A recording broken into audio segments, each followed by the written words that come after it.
자, 지난 시간에 이어서 계속 내비게이터 관련 페이지 이동에 대한 강좌를 진행하겠습니다. 우선 지난 시간에 구현했던 first 페이지의 material page route를 다시 한번 보겠습니다. 지난 시간에 빌더를 설명하면서 빌더는 일종의 안전장치라고 말씀드렸습니다. 그래서 빌더에서 제공되는 컨텍스트가 플러터에서 자동으로 할당되는 것이며 사용할 필요가 없으면 사용하지 않아도 된다고 했었죠. 이제 빌더의 컨텍스트를 이렇게 언더스코어로 바꾸어 주겠습니다. 앞으로 다른 플러터 코드를 보시다가 언더스코어로 표시된 매개 변수 값을 종종 보시게 된다면 이 값은 사용하지 않는 값이구나 라고 이해하시면 됩니다. 참고로 꼭 언더스코어만을 사용할 필요는 없으나 플러터 문서에는 이처럼 필요 없는 매개 변수 등을 표시할 때 언더스코어를 사용하는 것을 권장하고 있습니다. 추후에 다른 코드를 보실 때 참고하시기 바랍니다. 그리고 혹시 매개 변수와 인자값이란 용어에 혼동이 오신다면 여기 보시는 것처럼 어떤 값을 전달받는 이런 변수를 매개 변수라고 하고 이처럼 함수에 직접 전달되는 변수 값을 인자값이라고 합니다. 자주 이 두 값이 동일시되어서 언급이 되는데 큰 문제가 있는 것은 아니니 두 용어가 좀 헷갈리셨던 분들은 참고하시기 바랍니다. 다시 본론으로 돌아가서 현재 여기 세컨드 페이지 위젯은 이미 자체 컨텍스트를 가지고 있고 팝 메서드는 이 컨텍스트를 전달받아서 실행되기 때문에 빌더의 컨텍스트를 사용할 필요가 없게 되는 것입니다. 그래서 에뮬레이터 상에서 페이지 이동을 해보면 여전히 아무런 문제 없이 잘 작동이 됩니다. 그리고 세컨드 페이지 앱바 좌측에는 뒤로 가기 화살표 버튼이 있습니다. 즉 스캐폴드를 사용해서 앱바를 생성하면 자동으로 플러터가 페이지 이동 시 뒤로 가기 버튼을 만들어준다는 의미입니다. 그래서 굳이 팝 메서드를 구현할 필요가 없습니다. 물론 앱바를 생성하지 않으면 뒤로 가기 기능을 위해서는 당연히 팝 메서드를 구현해야겠죠.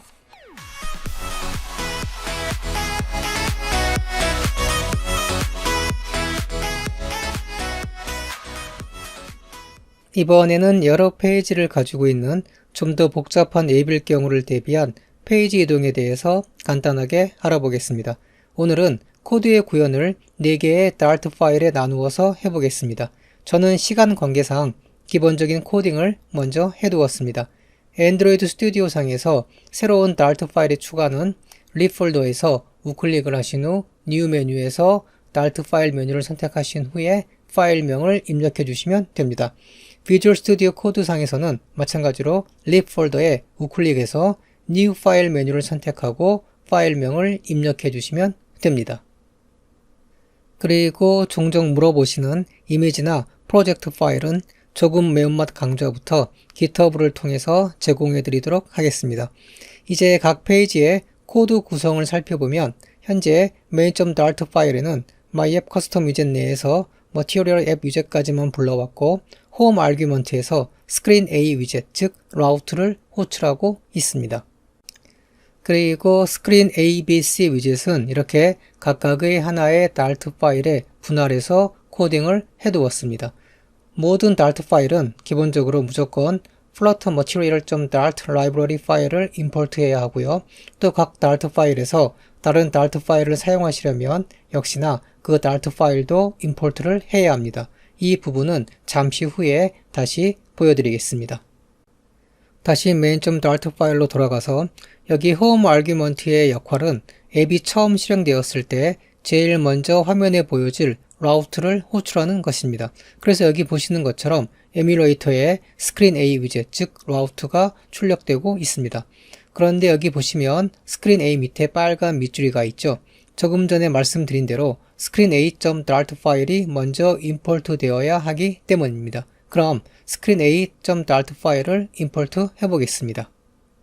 방법은 아주 간단합니다. 먼저 임포트를 호출해 주시고 뒤에 scr까지만 입력을 하셔도 screen A.dart 파일을 찾을 수 있습니다. 선택해 줍니다. 그러면 그 즉시 screen A 밑에 있던 빨간 밑줄이 사라집니다. 이제 screen A.dart 파일로 가보면 제일 상단에 flutter material.dart library 파일은 역시 임포트 했고요. stateless 위젯을 생성한 후 이번에는 곧바로 scaffold 위젯을 리턴했습니다. 그 아래로 앱바를 생성했고 body argument 뒤에서 central 위젯을 불러온 후에 child로 column 위젯을 불러왔습니다. 또한 column 위젯의 children으로 페이지 이동을 위한 두 개의 raised 버튼을 만들었습니다. 그리고 21번 강좌에서 자세하게 설명드렸듯 센트럴 위젯과 컬럼 위젯이 함께 올 때 컬럼 위젯을 화면의 정중앙에 배치하기 위해서는 반드시 메인 액시스 얼라이먼트 속성을 사용해야 합니다. 그리고 스크린 B와 C 위젯의 구성은 똑같습니다. 역시나 flutter material.dart 파일을 제일 상단에서 임포트 했고요. stateless 위젯을 생성한 후 scaffold 위젯을 리턴해서 앱바를 만들고 body argument에서 central 위젯을 불러왔습니다. 그리고 텍스트 위젯을 child로 불러왔고 폰트 크기는 24로 주었습니다. 그럼 지금부터 스크린 A에서 스크린 B와 C로 가는 멀티페이지 이동 기능을 구현해 보겠습니다. 오늘 구현할 멀티페이지 이동 기능의 핵심은 각각의 라우트에 이름을 붙여주고 그 이름에 근거해서 이동할 라우트를 생성한 후에 푸시 기능으로 쌓아 올리는 것입니다.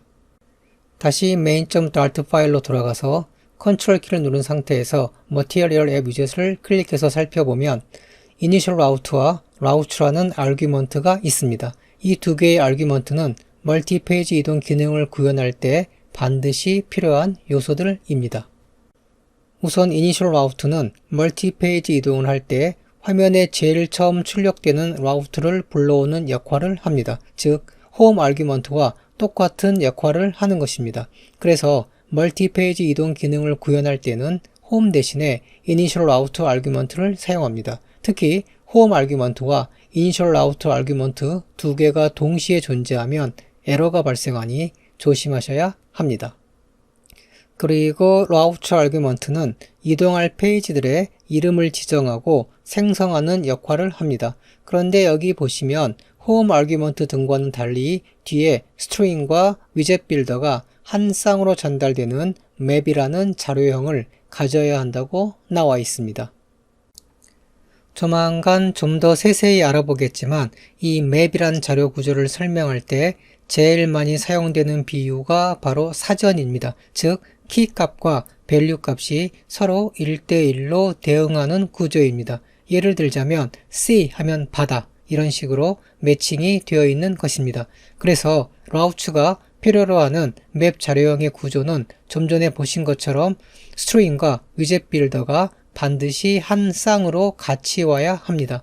스트링이 키값이 되고 위젯 빌더가 value가 되는 것입니다. 즉, 키값을 부르면 value가 실행되는 구조인 것이죠. 맵 자료 구조까지 간단하게 알아보았으니 이제 본격적인 코딩을 시작해 보겠습니다.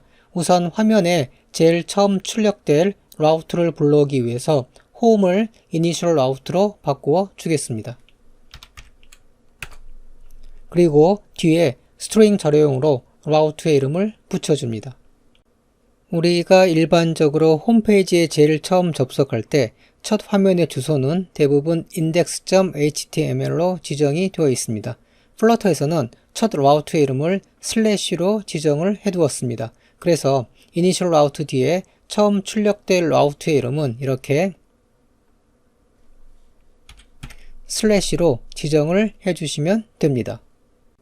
첫 번째로 보여질 라우트 이름을 지정했으니 이제 라우트 아규먼트를 불러와서 모든 라우트에 키값으로 이름을 붙여준 후 각각의 키값에 근거해서 value 값을 실행시키는 방법으로 페이지 이동을 하는 맵 자료 구조를 만들어 보겠습니다. 자, 먼저 라우트 아규먼트를 불러오시고요.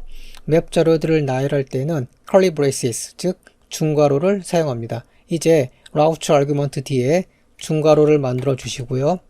우선 initial route에 의해서 호출되는 첫 번째 라우트부터 지정을 해주겠습니다. 중괄호 안에서 한 줄 내려오시고요. 스트링 자료용이 키값으로 와야 하니까 먼저 작은 따옴표를 입력을 하고 그 안에 슬래시를 넣어주겠습니다. 그리고 뒤에 콜론을 입력하신 후 지난 시간에 빌더 뒤에 만들었던 것처럼 빌드 함수를 만들어주면 됩니다. 먼저 컨텍스트를 할당해 주시고요. fat arrow 뒤에 이동하기를 원하는 라우트를 지정해 주면 됩니다. 이니셜 라우트가 불러올 첫 번째 라우트는 스크린 A가 되겠죠.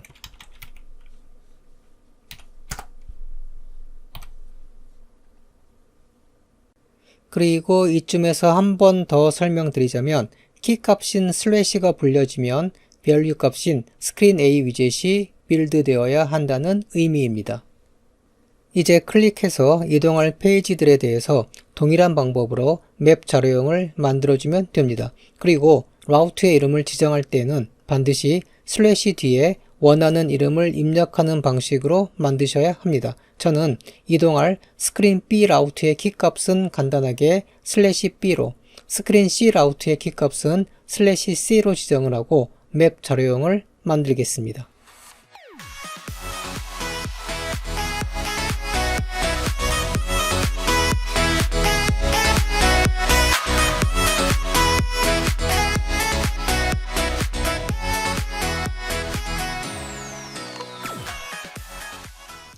자, 이로써 main.dart 파일의 코딩은 끝났습니다. 그리고 상단에 보시면 route argument에서 각각의 맵 자료형의 value 값을 지정하는 순간 screen b.dart 파일과 screen c.dart 파일이 자동으로 임포트 된 것을 알 수 있습니다. 이제 screen a.dart 파일로 왔고요. 위쪽에 raised button on pressed 함수에 screen b로 이동하기 위한 기능을 구현해 보겠습니다. 함수의 바디에서 한 줄 내려와서 라우트를 관리하는 내비게이터 위젯을 먼저 불러옵니다. 그리고 뒤에 점을 입력을 해서 이번에는 push named라는 메서드를 불러옵니다. 이번에도 push 기능을 사용하지만 각 페이지별로 붙여진 이름을 통해서 위젯을 빌드한 후 push를 하기 때문에 붙여진 이름이라고 이해하시면 될 것 같습니다. push named 메서드의 첫 번째 인자값인 context는 당연히 스크린 A 위젯의 컨텍스트일 것이고요. 두 번째 인자값인 route name에는 우리가 이동할 라우트의 키값인 슬래시 B를 넣어줍니다. 함수이니까 세미콜론으로 마무리를 해주시고요. 이제 똑같은 방법으로 아래쪽 raised button on pressed 함수에 스크린 C로 이동하기 위한 기능을 만들어 줍니다.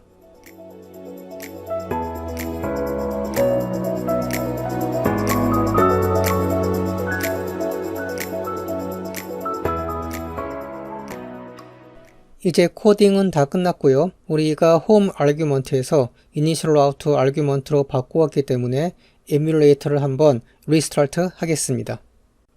자, 에뮬레이터가 리스타트 되었고요. 이제 에뮬레이터 상에서 페이지 이동을 해보겠습니다.